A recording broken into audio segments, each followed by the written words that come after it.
என்பவர் இந்து மதத்தில் காணப்படும் கடவுள் ஆவார். இவர் ஆகாயம், கடல் மற்றும் மலை போன்றவற்றைக்கு அதிபதி ஆவார். வருணன் முக்கியமாக நீரின் கடவுள் என்று அழைக்கப்படுகிறார். வருணனை பற்றிய குறிப்புகள் ரிக்வேதம் மற்றும் தொல்காப்பியத்தில் காணப்படுகிறது. இவர் காசிப முனிவரின் மகனாக கருதப்படுகிறார். இவரின் இருப்பிடம் வருணலோகம், அதாவது கடலாகும். வருணனின் ஆயுதம் வில், வருணாஸ்திரம் மற்றும் பாசக்கயிறு ஆகும். வாகனமாக மகரம் விளங்குகிறது. இது முதலையாக இருக்கலாம் என கருதப்படுகிறது. சில சமயங்களில் வருணன் 7 அன்னப்பறவை கொண்ட தேரில் வருவதாகவும் காட்டப்படுகிறார்.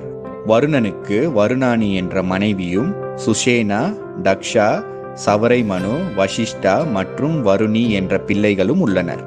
இவர் மேற்கு திசையின் காவல் தெய்வமாக கருதப்படுகிறார். வருணன் அசுர குலத்தில் பிறந்தவன் என ரிக்வேதத்தில் கூறப்படுகிறது. ஜப்பான் புத்த மதத்திலும் சமண மதத்திலும் வருணனை பற்றி கூறப்படுகிறது.